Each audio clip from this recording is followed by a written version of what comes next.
站住！怎么还有这么多书啊？这些书都是姑娘要的。还那边吧。哦。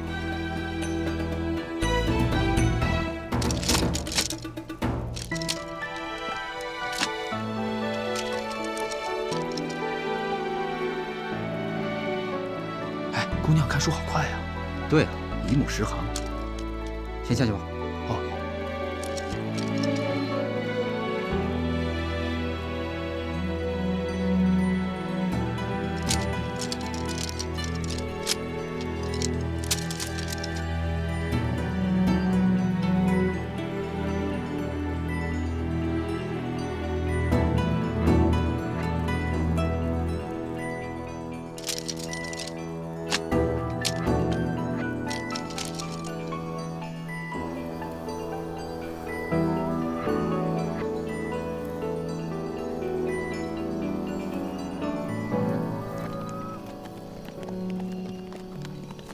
千万不能马虎，一定要做好布防。好，将军，白姑娘起了吗？白姑娘一夜未眠。什么？一夜未眠？我真担心白姑娘的身子挺不住啊。找到了，找到了！我知道了，是毒蜂。毒蜂？上将军，请看，这典籍中早有记载，百里茂林中有一种特殊的毒蜂。它毒性奇强，可以夺人性命。之所以生活在百里茂林，是因为百里茂林里有他最喜欢的三花树。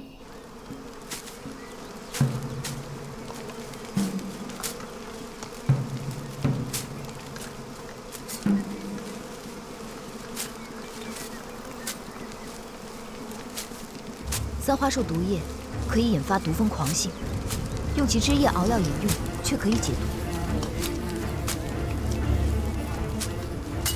要攻城，只要将三花树枝用弓箭射进堪布，再放出大量毒蜂，守军将士必定死伤过半。等毒蜂进去后，晋军再上，即刻便可突破梁军的最后一道防线。不过，从前要进入百里茂林的人，都会以三花树枝叶煎药服用，以防备毒蜂袭击。只要晋军众将士预先喝下这种草药，就不用担心被毒蜂误伤。假如楚北捷想用毒蜂攻击我军，一定会命人暗中砍伐树林。而为了避开我们的探子，他们就必须就地熬制解药。竟然还有这样的计策！是啊，这样的计策听起来虽然匪夷所思，但这也恰恰是他最可怕的地方。楚北捷最擅长的就是因地制宜，擅长用最少的兵力达到最好的效果。战神这个名号也不是浪得虚名的呀。沙场上能和这样的良将为敌，也不知道是幸运还是不幸。那接下来我们该怎么办？是。将军，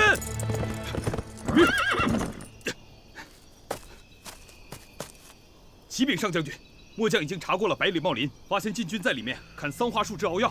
他们保留了树林的外貌，从外面看是完全看不出来的。被砍的树枝已经干了，怕是前几天已经开始了。果然如姑娘所料。传令，把百里茂林剩下的三花树全给我砍回来。是。不必了，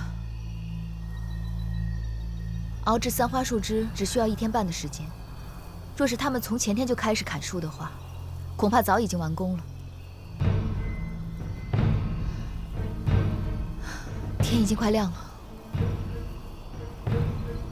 那姑娘的意思是？上将军也不用担心，娉婷从姑臧出发的那一天，就已经料到会有今日。在战场上遇到楚北捷的人，没有一个是不头疼的。我们不会是第一个，也不会是最后一个。这么说来，上将军必须要在堪布城找到一张琴，不缺弦，可以弹的琴。什么？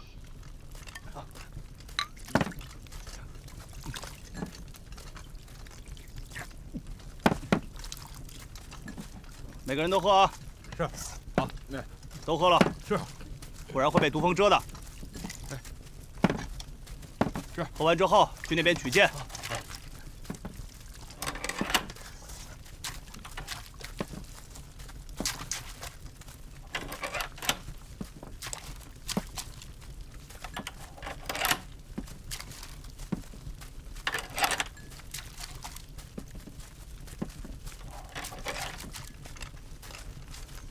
我带上啊！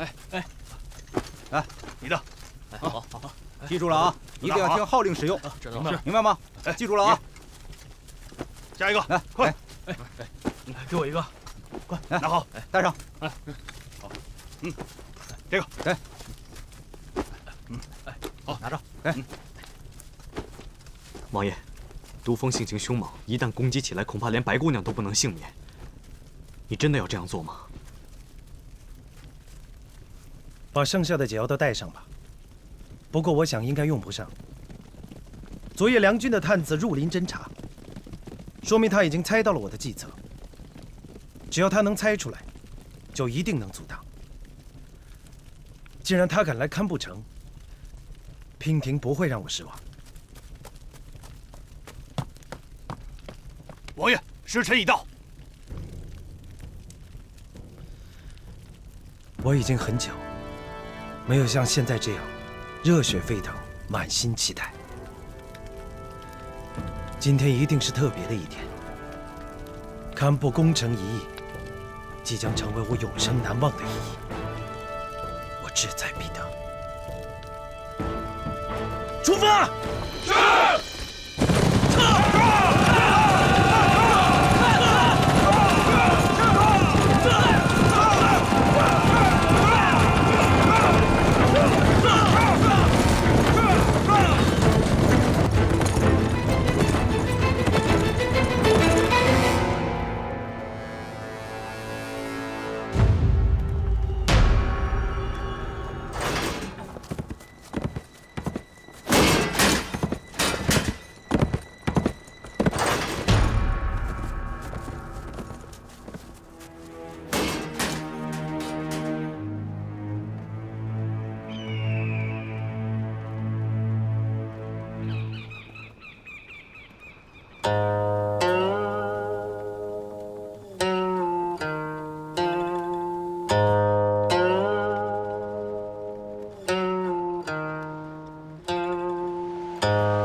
王爷，是否立即释放毒蜂啊？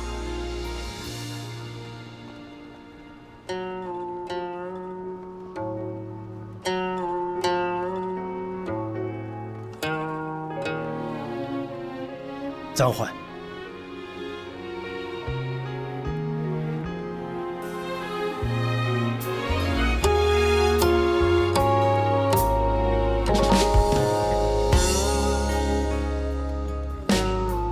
弦断了。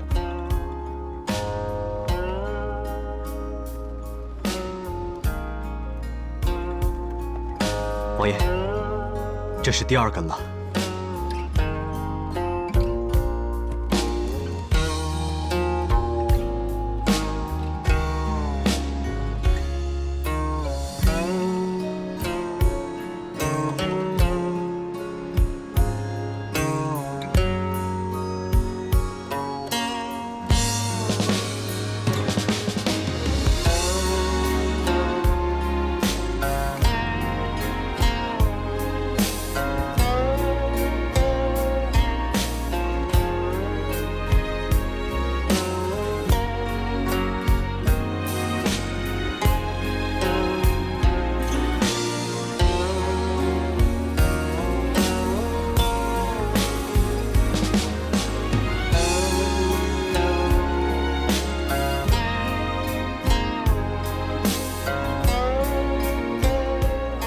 传令，退兵30里扎营。是。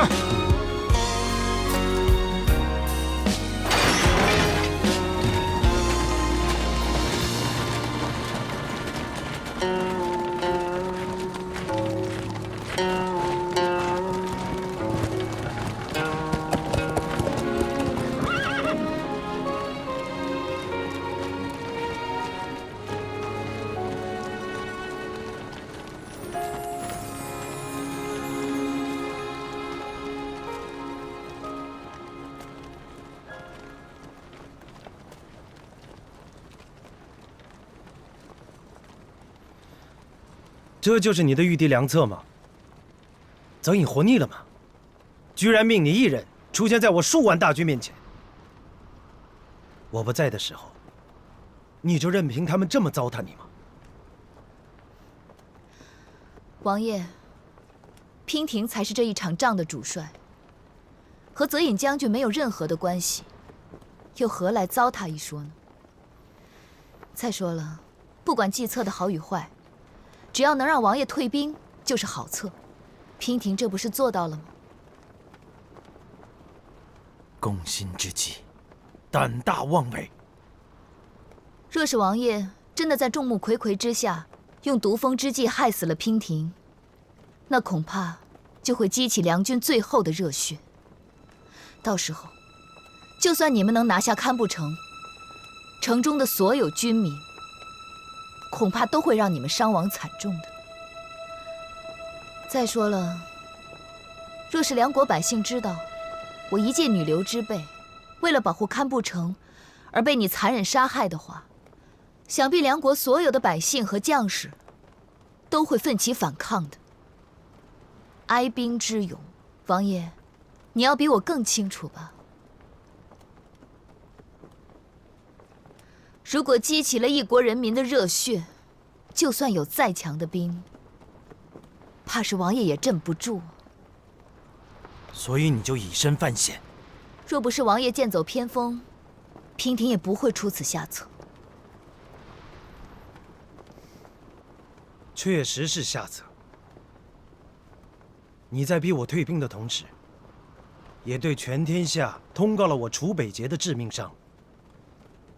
经此一战，所有人都会知道，我楚北节心之所爱，无论做什么事情，我都绝对不会让白娉婷成为我的牺牲品。你是谁？朕北王命我来送你上路。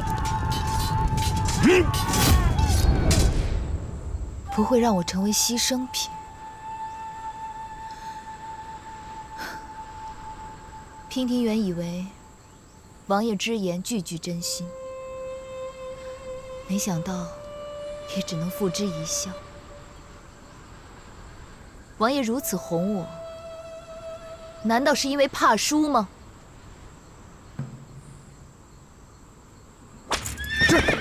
这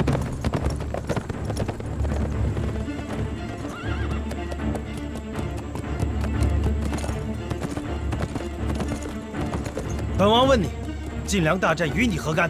为什么要帮大梁人？大梁并没有去截杀大晋的商队。没有。没有。看来你已经知道谁是这场战争的幕后推手。若是大晋主公无心侵占，又有谁能推得动呢？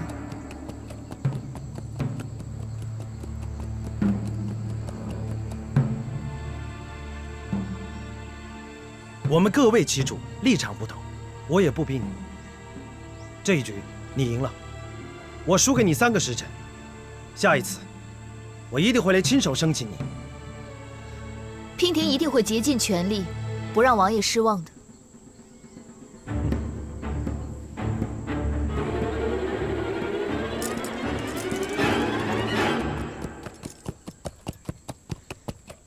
堪布城已经是一座空城了。而梁军也转移到百里茂林。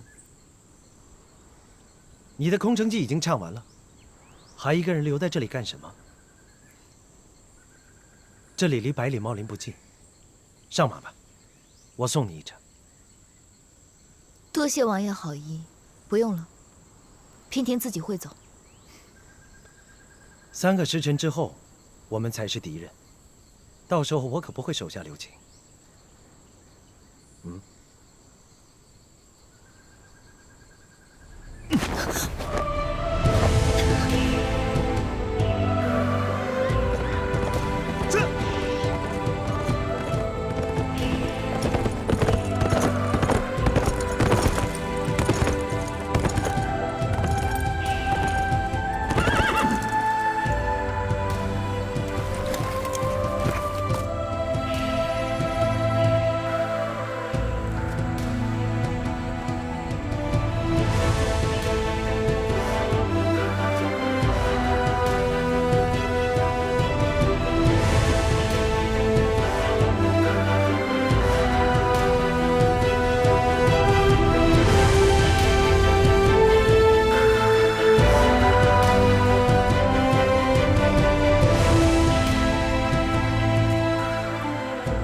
去吧，就送你到这儿了。我不跟泽英打招呼了，反正很快就能见面。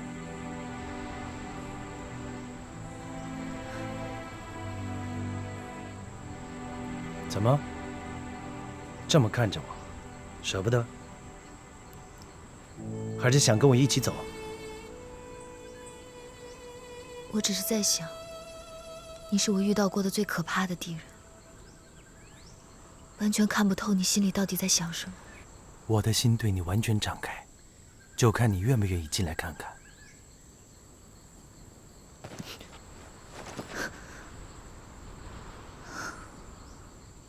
你看，你都不愿意来看，却抱怨看不透我心里在想什么。两军对垒，你我是双方主帅，还请王爷不要再胡言乱语了。我对你说的每一句话都是真的。你好自为之吧。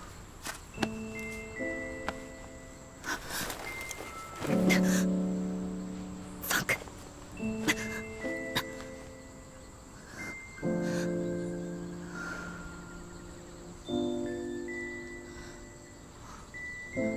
楚北杰，你救了我这么多次，我欠你的太多了。若是这一战，你真的因我而死，我一定会随你一起去，把这条命赔给你。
回来了。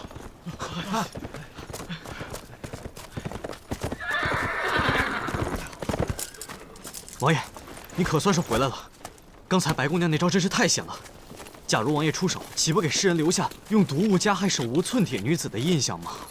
王爷一代名将，光明磊落，一旦蒙羞，那岂不是严重打击了我军上上下下如虹的气势吗？真想不到，白姑娘不出手则已，一出手便不留余地。还好你没有下令攻城。即使没有这些理由，本王也不会下令攻城。失去白娉婷，将是我楚北杰最大的遗憾。区区一座堪布城，怎么能记他半根头发？不，那王爷，那咱到底打还是不打呀？打！3个时辰之后出兵。不对啊，王爷。即使不用毒蜂，只要白姑娘孤身站在城楼上，我们便发动不了进攻。仅仅是射在城楼上的乱箭，也能置她于死地啊！谁说我们要攻城了？啊？不攻城了？命所有士兵备足粮草饮水。我们要进入百里茂林。百里茂林？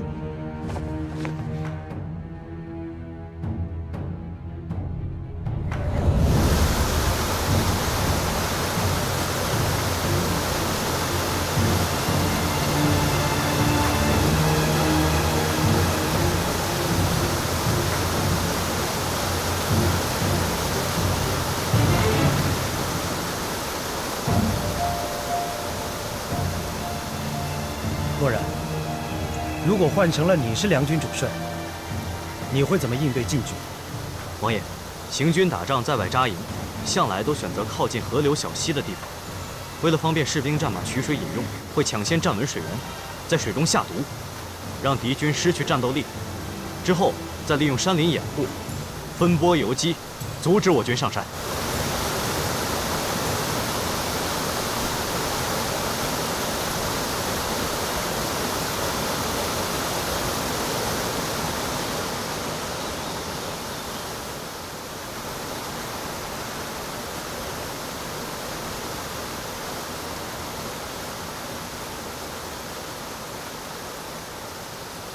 上将军，白姑娘，楚北捷已带人入林，现已至点清峰山下。点清峰下，我刚正与上将军商量，他在点清峰山顶扎营作战。这里便是点清峰6条清泉的水源。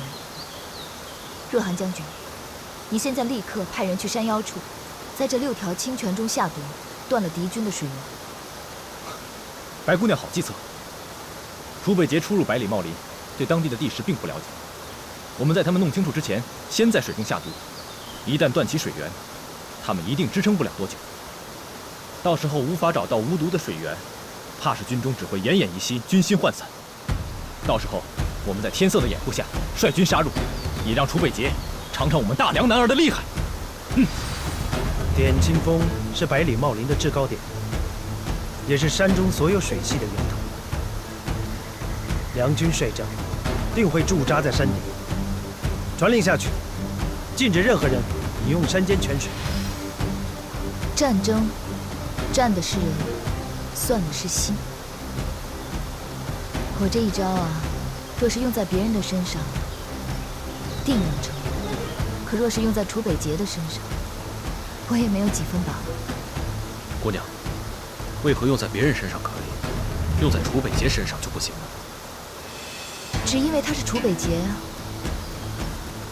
若我们的对手不是楚北捷，早就不用在这里苦战了。百里茂林沿堪布山脉延绵近百里，范围极广。即便梁军有5万之多，可一旦藏进茂林之中，若按寻常方法寻找，我们要知道他们的踪迹也难如登天。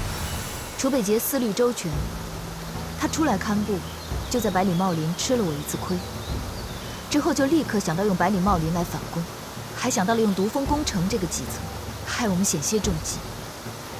如今他又怎么可能不派人先探查清楚，掌握百里茂林的地形？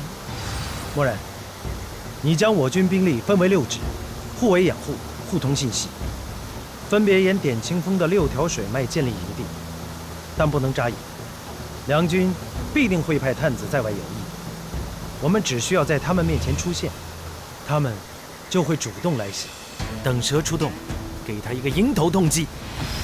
若是我们以为仅仅占据了一个水源就能让楚北捷栽跟头，那今晚被俘的可能就是我们。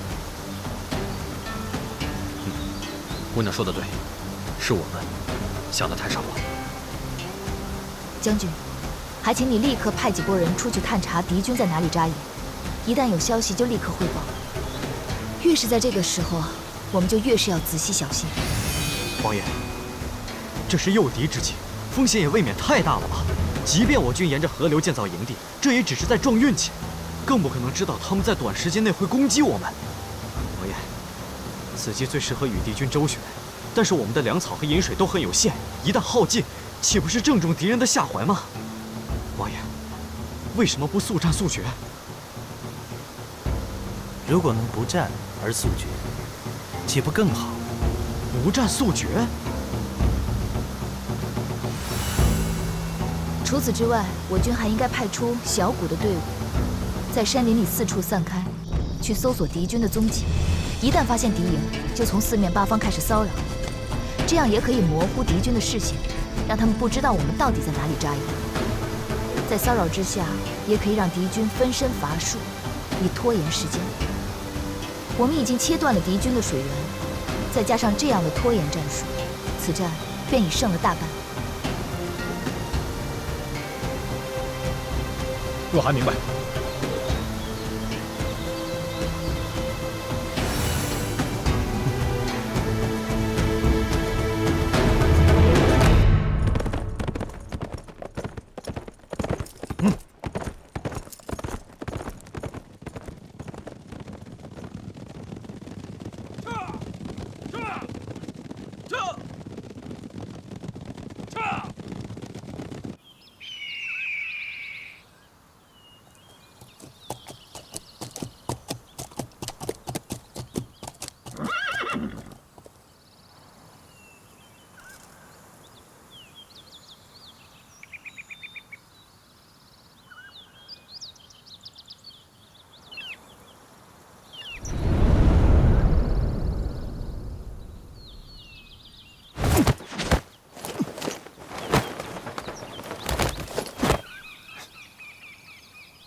白姑娘，怎么样？有什么消息吗？刚得到消息，说是在点青峰山下有很多禁军的营地。我跟若寒将军商量过之后，决定突袭营地，探清虚实，结果却扑了个空。扑空？我率兵过去的时候，营地已经空了，只有一些刚搭建起来不久的锅灶，堂子里还是热的，应该刚烧过火。一开始我认为这只是巧合。可是接二连三都遇到这样的事情，真是邪了门了。白姑娘，禁军神出鬼没，咱们的士兵都开玩笑说，难不成禁军会遁地之术？这世上哪有通天遁地之术啊？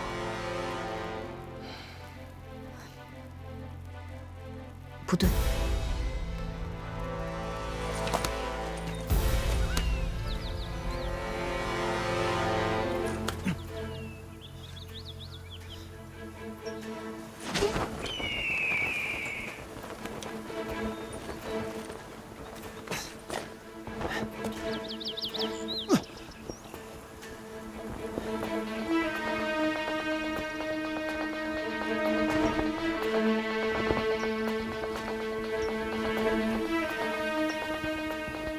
白姑娘，